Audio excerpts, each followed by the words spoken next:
Okay, Cindy. So now we're here and we're talking about steps to writing a good measurable annual goal. Let's look at, we've looked at the data that we've just talked about the student from the present level of academic achievement and functional performance. We looked at their strengths, their needs, and how it affects them in the classroom. Now we need to bridge that gap between where they are and where they actually need to be. And of course, we know that has to be within a year. So we're going to be answering the question, what skills does the student require to master the content of the curriculum, not what content curriculum does the student need to master? And so in looking at that and having all the information that we have, we know that we have the data. Now, what are some other guides or things that can help us in writing that annual goal? Yeah, well, Sheila, here at the State Department of Education, we have several different resources that are wonderful tools to use for determining, especially looking at where are all students in whatever grade the student's going to be in, because we want the student to work towards grade level standards. So we need to be familiar with what those grade level standards are. So of course we have the Alabama Courses to Study. They tell where all students should be by the end of the school year in those particular grades. Then we also have the Alabama Curriculum Guides.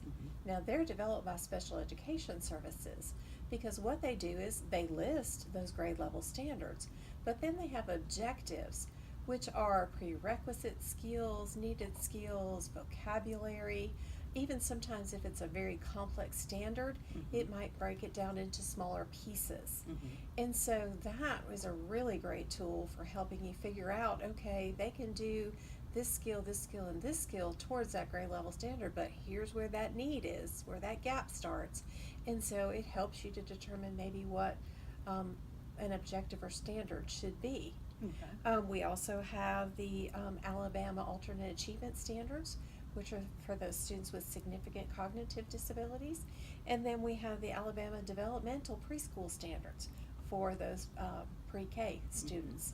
So all of those tools are great to know where students should be, and then what are those deficit skills. Of course, you never want to exactly copy and paste those standards, but you can use that to inform your goal. Okay, so that we have all of those guides that we can use, the course of study and all of those. So then what do? We've identified the student's current educational performance.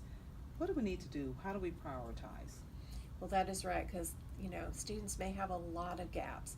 So we need to prioritize by, I always like to say, what you want to get the most bang for your buck. You want to find the skills that are going to move the student closer to grade level standards the best. You may have one skill that you see across several different areas. So them developing that skill not only helps improve one piece, say of reading or math, but it will help them across many. So like I said, we want to have the one that's going to move us the best towards what that grade level standard is. Okay, and we know we write SMART goals, but let's talk about something that Brian has found, and we absolutely love it, is the ACs of writing a SMART goal. So let's talk about A. A is going to be for your audience. So talk about that, Cindy. Okay, well, our audience is, who is this goal written for? And so we know IEPs need to be student-focused and student-driven, and our audience for an IEP goal is the student. So we always want to have that student named. We don't want to say the student. We want it to be individualized and have that student's name. So A is for audience, which is the student. And B is for behavior. Is for behavior, right. And so that's that skill that we're going to learn. That's that deficit area, that need that we're going to address. And of course we want that behavior to be measurable. That's very important for getting a goal, is your behavior needs to be worded so that it's measurable. Okay, and so some of the things that we'll see on the screen, Daniel will read, Denise will pronounce, Leroy will write, and Bernice will eye gaze. Those are all behaviors that are measurable. Also, right. You're going to see on the screen, Cindy, let's talk about some things that are observable and some things that are not observable. Right. Well, to be measurable, you've got to think about how are you going to measure it? What tools might you use to measure it? And then you want your wording to match that. So, point two, you can certainly measure point two. Mm-hmm. Circle, Mhm. walk, count. Mhm. Or read orally. You can measure Right. those things. Right. Some of the things that you can also measure would be, or that are not measurable, would be things like understand. Right. Because How, how do you measure understanding? yes, how do you measure, grasp the meaning of? Right. What It measurement would be tool? very, very hard. It's very It would be hard. hard to have any baseline data that tells you that as well. Exactly. And So- remember, how are you going to measure those things? Now, one of the ones that seems to be in both categories would be identify. So can you Right. talk about when identify would be measurable and when identify would not be measurable? Right. Well, there's one piece that we'll go over in a few minutes, and that's the condition. Mm-hmm. So we need, if it's identifying, we need to have a condition with that. Under what circumstances or how are you going to identify Mm-hmm. something? So it needs to be very specific. Just say he's going to identify something and you don't provide the specifics, then it most likely is not going to be measurable. Exactly. And so that leads us to C. So we know A is the audience, who it's written for, B is the behavior, C is the circumstance or condition. Right. The example I like to use for that is you can have a reading goal and it says you're going to comprehend or answer comprehension questions, Mm-hmm. but it doesn't give the circumstances or the conditions under which you're going to comprehend those. So it could be, am I comprehending a passage at a second grade level, or am I comprehending reading War and Peace? Mm-hmm. You know, if you don't specify, how in the world will you know what you're measuring it against? And so that's the circumstances. Or it might be given certain circumstances. For instance, if something, I think about transition, if it's something that's done out in the community, Mm-hmm. you know, it's something that can't be replicated within a classroom, you need to specify that these circumstances apply to this goal. They're going to be doing it in a certain setting or a certain place or under certain conditions. In the community. Right. And that leads us to D. And D is the criterion, or to the degree that the student is going to obtain this goal. Right. We need to, you know, based on our baseline data that's in Mhm. that present level, we're going to set where we think that student can achieve, what they can achieve within that 1 year Period. because 1 year. you know, and then we need to say, so if their baseline data, for instance, an elementary student who's learning their times tables, Mm-hmm. and earlier in our present level we said, you know, maybe they got 5 out of 50 Mm-hmm. timed in a math probe for 1 minute. Mm-hmm. So they're only doing 5 now. Do we expect they can get all 50 out of 50 in a year? If that's appropriate, then we could say 50 out of 50. But for some students, maybe 30 out of 50 may only be appropriate for a Mhm. year.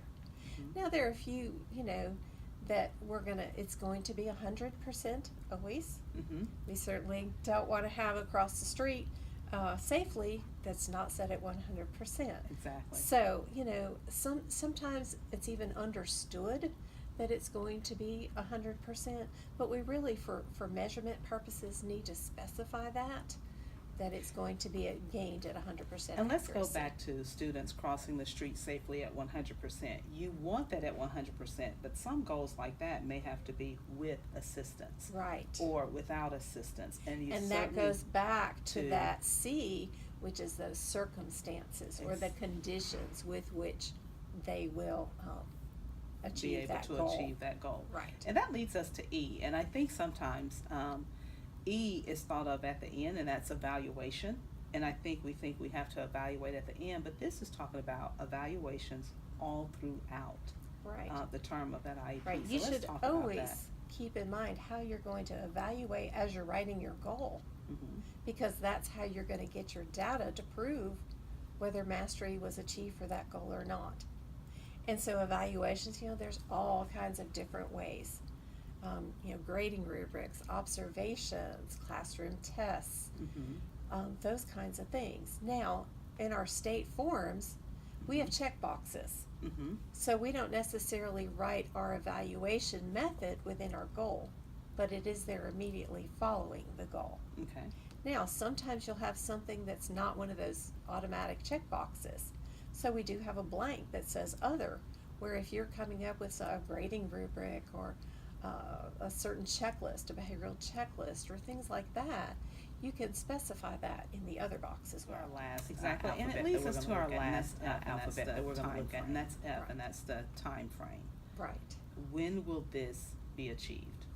right. And so that's going to be, how long do you believe it will take for that student to master the goal? You know, many times because they're annual goals, we write them from the start of school year to the end, or from February to February, or however the IEP implementation dates fall. Mm-hmm. But not necessarily always do we have to write it for a year. It might be something that we feel could be achieved in 6 months or 2 months. You know, it may be a shorter term goal. And So, and sorry. for some students, we have benchmarks. So those Right. benchmarks are going to determine the time frame for achieving that one Right. annual goal. Right. Especially students on the alternate achievement Mm-hmm. standards, they are required to have a minimum of 2 benchmarks to go with their goals, which are those little subsets of those skills that build to achieving that year goal. That year goal. Okay. Right. And so if you do set a goal that's not a whole year, of course, you want to look at that goal as you report your progress to the parents every 9 weeks. And then if they've mastered that goal, we need to reconvene the IEP team and develop a new goal. Okay. Okay. And so what will one of those goals actually sound or look like? And you can see on your screen. So, what does that look like? Developing the measurable annual goal. Audience, Bernice, or the student's name. Behavior will answer reading comprehension questions on passages at the 3 to 5th grade complexity level, ELA 7.9.3. Condition through participation in an evidence-based reading intervention program. Degree or criterion, scoring 90% proficiency on progress monitoring. Evaluation, teacher text test, grades, and data collection. And time frame, by the end of the 4th 9 weeks. So, how will it look in the actual IEP document? Through participation in an evidence-based reading intervention program, Bernice will increase her reading comprehension at the 3rd to 5th grade complexity band, ELA 7.9.3, scoring 90% proficiency on progress monitoring by the end of the 4th 9 weeks. For more information, you can visit our website at alsde.edu, Special Education Services.